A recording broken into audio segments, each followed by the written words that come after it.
Looks like that Skylink's always been there. It's been about a year since I've been back. Skylink is still there. I don't know if they've got that one up and running ever. Maybe it's a maintenance issue. I don't know. The other Skylink is okay. That one's doing fine.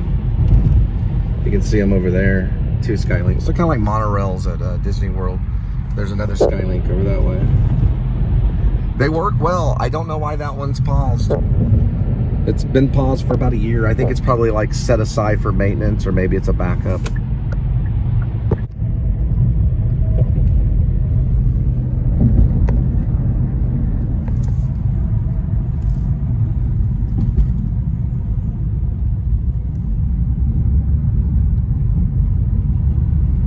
All right, so the Grand Hyatt, I'm just basically just going through here. I pretty much don't like this terminal. I'm sorry. It's got a huge hotel. It's not because of the hotel. It's beautiful inside. Everything about it is beautiful, but it's just congested and a nightmare. Because of this is kind of, I don't know if this was an experimental terminal, but because it has a hotel in it, you have this long crosswalk right here. If you look right here, and then you have this basically, I don't know, it's a garage that's split up. That's a disaster in there. It's just hard to get through. It's kind of cramped. And then you have this over here, which is a lot of walkway, people going back and forth, and I guess going to the garage there. So it's a nice hotel, but it's almost like a mall in there. It's hard to read inside there. Not like read like a book, but it's hard to figure out where people are coming and going. It just seems like it's just a mall, it's a restaurant, and a hotel. It doesn't really seem like a terminal. So some people probably think that's cool. I don't know. I've only been in there a few times. I picked up a few Uber Eats in there. Actually a lot. I've dropped off a few Uber Eats in there. So it's more hotel kind of terminal. And I'm not really new at this, but I remember I guess I'm just going through here, just kind of remembering it, that it's kind of confusing, or I would say congested, as opposed to the other terminals are wider. And also the walkway from the terminal to, I guess you say, the garage is way less on the other terminals. It's not like a big cross, meaning it's not a very wide cross. So it's just like a little short little thing, and then you're right into the garage. So D is kind of a weird one, is all I have to say. The rest of them, E is all for international. So if you're coming from Alaska or China, or let's say Ecuador, or I don't know, I wouldn't say Florida, but let's say Cuba, or any foreign country, let's say. Maybe even Hawaii, maybe. Hawaii's not a foreign country, but it's kind of, it's like an island. And Alaska's not a foreign country, but they'll land on the E. It's mostly international, and sometimes it's a ghost town. So I meant to go elsewhere, but yeah, E is kind of a ghost town. It's a smaller airport. It has the same distance from the walkway to get into the garage, so it's quicker. You're not going through like all this traffic or whatever. Like D reminds me of like New York City's or Chicago's terminal, where you have that long walkway. We have to really watch out for cars and stuff like that. Oh, we got an American crossing right now. Smaller little jet, but it's not a 747 or anything, but it's crossing right this way.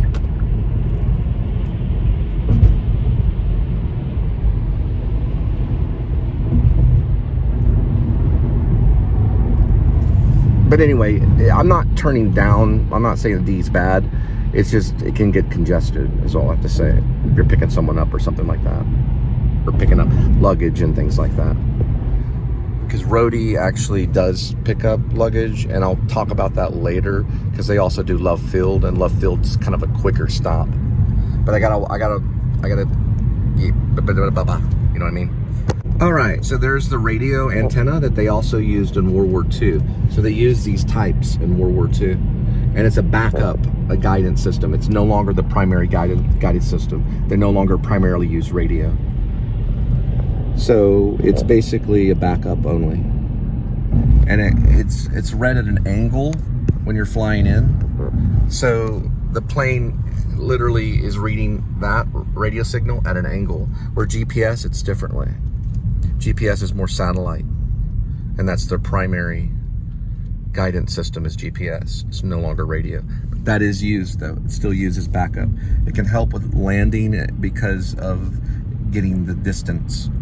So when you're coming in, you know the distance from the ground to the actual aircraft. And they did use them in World War II. If you've seen World War II movies, you'll be familiar with that flat radar. It has a name, and we'll talk about that later.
Looks like they've done major construction over this way.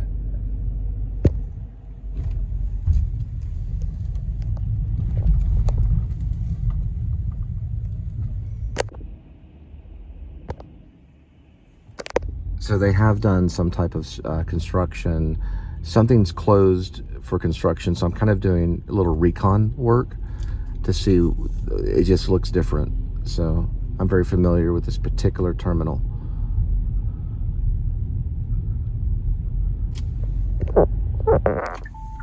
Yeah, this is very, very different.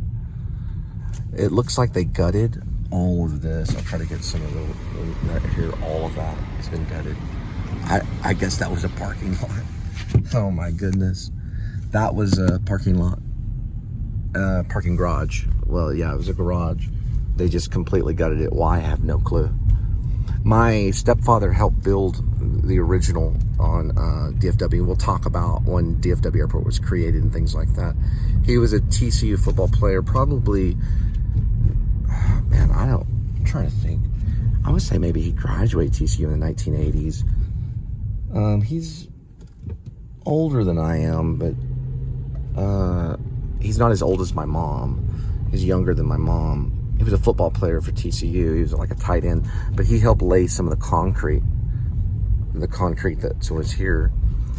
And I'm trying to think when he worked on it, because he worked on it probably maybe before college. A tight end at TCU, probably maybe late 70s, maybe 80s. All right, so this is the basement of where I was just a while ago when I was talking about my stepdad at TCU and building some of the concrete, laying some of the concrete of DFW Airport, probably prior college. I think he did it a summer. I don't know. He may have done it longer. I don't know how long he worked on the construction of the airport. But all of this stuff is designed for the sake of the terminal and speed, meaning to get in and out quicker and things. There's different levels and stuff, the basement levels, more for, I guess, departure, while arrivals higher up. So the arrivals are going to be, higher, I guess you could say. If you want to say second floor, it's kind of hard because it's kind of a basement for the departure. So you wouldn't really say second floor, you'd say like ground floor for arrival, but you're actually feeling like you're going upward. We're going to have to do another pass. Those valet people are all over. Jesus is real is what that says. You can't really see it. Something went off on Roadie. Let me see something right here. This is what I was looking at earlier. Okay, yeah, this is correct. These things are embedded in me because I did this for, I think about, it feels like for about a year. I'm not for sure if it was 6 months or a year. But it looks pretty crowded today, which isn't a bad thing. But I think it might be because of the construction that way. Look at Skylink.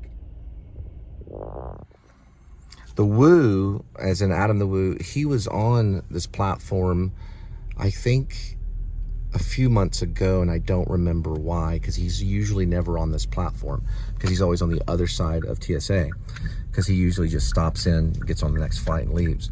But I'm thinking he stopped to do some kind of show or something. I'd have to go back and look through his vlog. But he was on that platform because I remember seeing it on the vlog going, what's he doing on that? So he went in somewhere and did some kind of vlog. I don't know if it was Dallas. I don't know if it was Houston. He did go underground in Houston, I think. So there was this underground, I don't know, like underground walkway or something. It was like an underground tunnel system for business people, and they had like restaurants and stuff like that in it. I don't know if they've ever done a movie on it, but he did that in I believe Houston. So that may have been the reason why he ended up on the platform, because when he came back, he was probably on this side of the airport, which he never really is. He's usually, because he goes to all those restaurants and stuff that are on the other side of TSA. I remember one time I had got a delivery for Postmates, and they wanted me to go through TSA and drop it off. Had to cancel that one.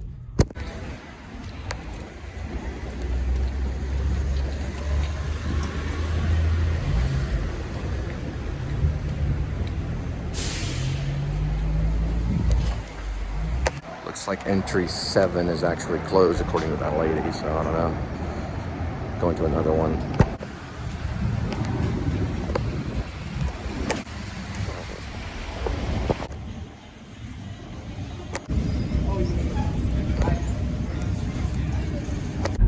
All right, looks like we had a couple come out from Las Vegas, and they stayed at the Caesar Palace, and we're headed now. We're going on Roadie, and we're doing a pickup. I think it's actually pharmacy. We'll have to find out in just a moment, and just stay tuned. Not using this right now because you have to be in park to get it initiated, but if you need to know all the information, there's that, blah, blah, blah.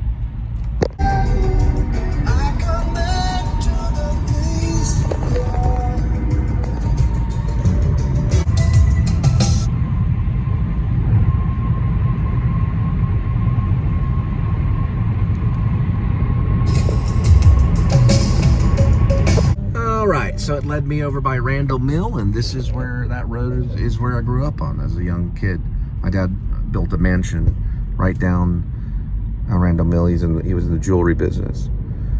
He was one of the first millionaires of Southlake. Southlake is full of millionaires, and that's the area I'm basically in. He was one of the first. He ain't now. He's not now. He had to sell the house. He sold the house for about $1 million, and then used that to pay off the loan that he had on the house and to go into retirement. And he's doing just fine. Just over that way, you can see through this way. That was Jellicoe, and that's where the officer, actually up here is where the officer arrested me a few years back, and my dad's friend picked me up because I didn't pay a school zone ticket. It was down that road, I think, or the road before that, just to be logistically correct, and I know how legalistic they are. So what happened was I got a school zone ticket in, it was off Fox Road, or it was like Fox Road, I think is the name, in Louisville, which is right next to where I was living, which was, I believe I was in Carrollton. And I was here in Keller when the officer pulled me over, pulled me down that road, and then he came to this side of the window over there and said, blah, blah, this, blah, blah, blah, this, something, blah, blah, blah. And then he went over on this side, over here eventually, and then asked me to step out, handcuffed me, and then told me there was a school zone ticket. I don't know if he said that exactly. You know how they are. They just say what they're supposed to say. Then he put me in the back of the car. This was during COVID. He did not allow me to have my mask on. So when they booked me at the department, they didn't allow me to wear my mask. So he had me in the back seat here. He did fondle me, I guess, to check for a gun. And that was when I was standing on this side of the vehicle. Meaning he felt me up to see if I had something. There was nothing on me. They took me into the Keller jail, and I spent 17 hours there. An anonymous person bailed me out. I know the person that bailed me out, but I don't think I'm supposed to say. It's basically I'm not going to say, but for some weird reason, I don't know why, when I got bailed out, I thought it was Bradley Cooper, because nobody really could bail me out that time. But I went to school with Bradley Cooper at the New School University, Actor Studio Drama School in New York. I wasn't in the same cohort, but I was in the same school. So I thought maybe he heard about it and wanted to help out one of his peers from the new school and from the actor studio. And I really thought he was the one that bailed me out, because when it showed it as anonymous, because they can do that. It can say anonymous for the person that bails you out. Anyway, I got out. I went back to Louisville. They said it wasn't paid, but it was paid when I got out. So what ended up happening was I paid them, and I overpaid it, and then they ended up cutting me a check later on and sending me a check, because it takes time in the system to show it's paid.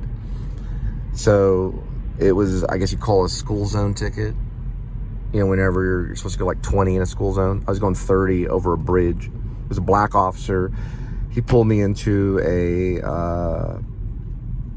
I guess you'd call it like it's kind of like one of those Hispanic grocery stores. Oh, what do they call them? Something with an F.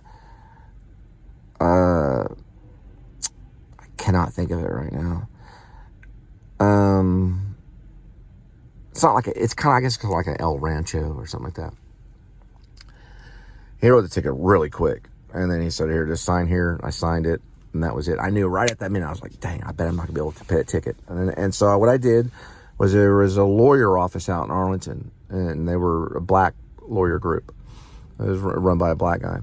Well, it turned out that he was supposedly right by Hyenas or something like that. It's like a comedy. No. It might be the Improv. It's a comedy club. They were supposed to be like up there, but I went and checked. I didn't see any signs or anything that said there was a lawyer's office. But I did pay over the phone. It was like $60 to fight the ticket.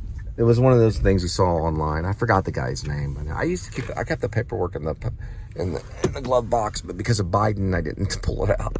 If you watch Biden's debate speech, he talks about the glove box, and I didn't pull out the information from the glove box. He said, "You know how cops are. You go when you reach for the glove box, you know." So I didn't do any of that kind of stuff. It wasn't really worth it, even though I wanted to explain to the police officer that I went to a lawyer. It was an online lawyer, so I don't know if it was a scam or not. I still haven't figured that out, but I didn't see that they had an address by the comedy club, so it could have been like a Paul, what's the guy's name? James McGill. It could have been in like a James McGill kind of thing. I don't know. That's what I'm trying to say. But I only had to spend 17 hours in jail. This is a long time ago. This is like 2.5 years ago or something like that. I don't know. I have to check the vlog. I'm in the same area, basically Keller. All right, this is a Roadie pickup, and they are open 24 hours. Oops. So I remember part of the agreement on the training. Gotta wear one of these. 2025 too.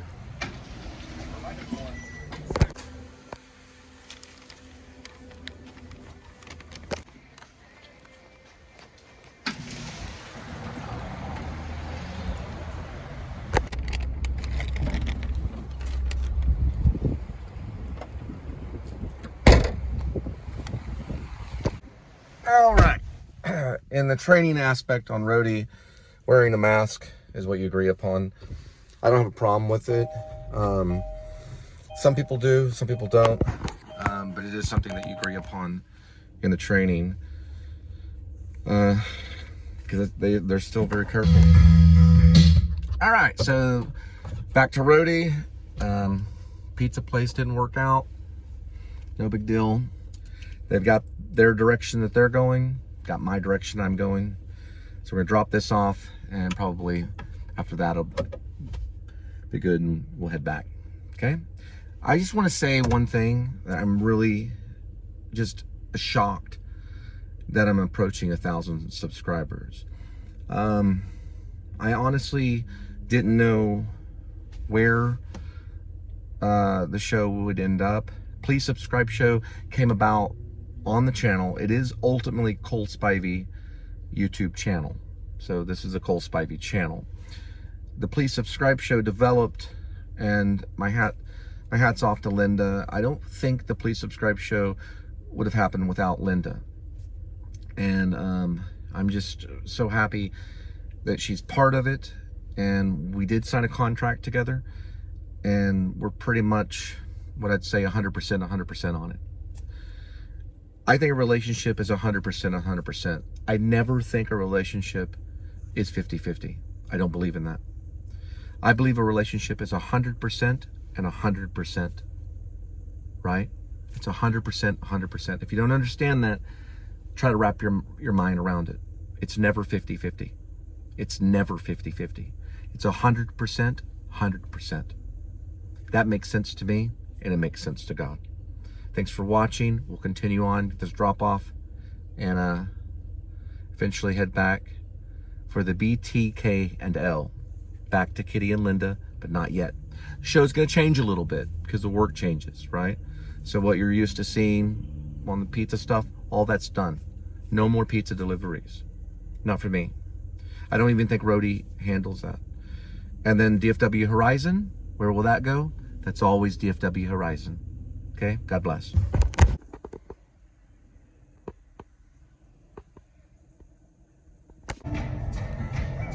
Now, one of my dreams, of course, is kind of that we start honoring YouTube at the Academy Awards. Because after all, a moving picture with sound is a motion picture. And it can easily be played at any movie theater in LA or New York, which is one of the qualifications for it to be accepted into the Academy Awards. One of the things that I was moved almost to tears, or at least it affected me, was when Jordan the Lion sat right next to Quentin Tarantino during Hateful Eight, during the premiere, or one of the premieres of Hateful Eight, which was at Quentin Tarantino's theater. I believe it was at his theater. Regardless of the name of the theater, I'd have to look it up later, but it was his theater. And there was Jordan the Lion, who is actually a social media star. And I think they should get awards. And it'd be a great day to see Adam the Woo sitting right next to Robert Zemeckis or Spielberg.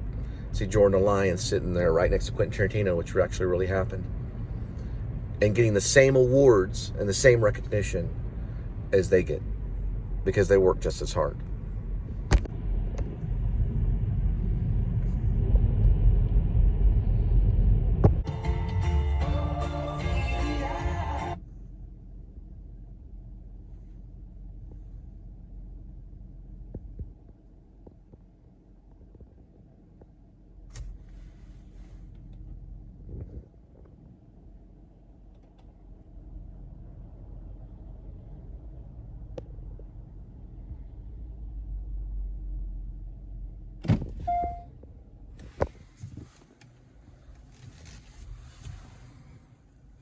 Not there yet. I missed a turn off.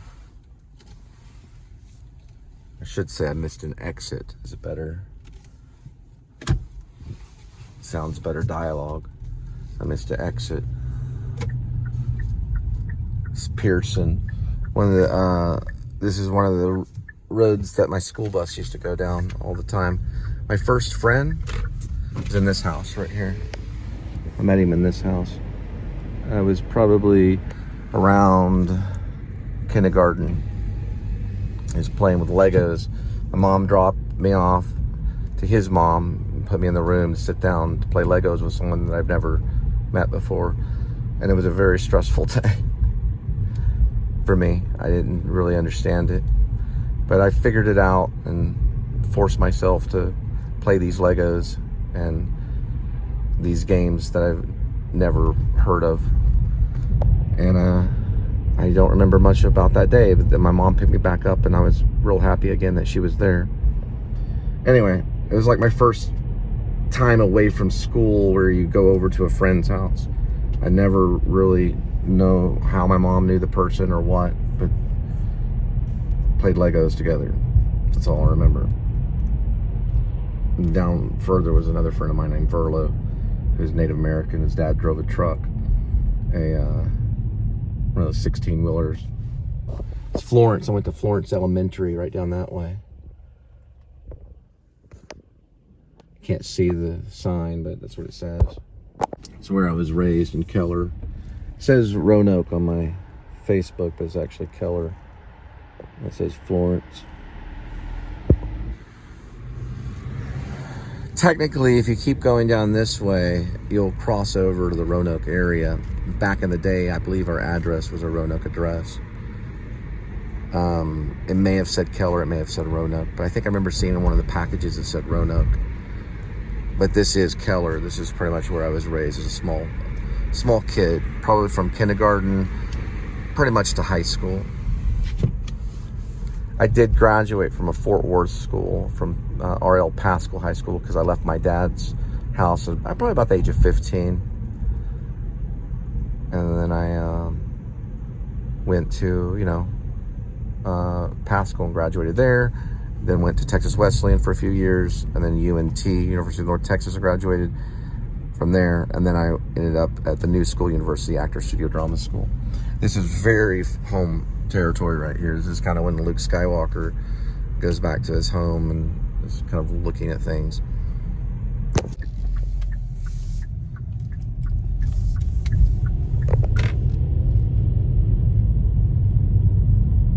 We're pretty close for the drop-off point.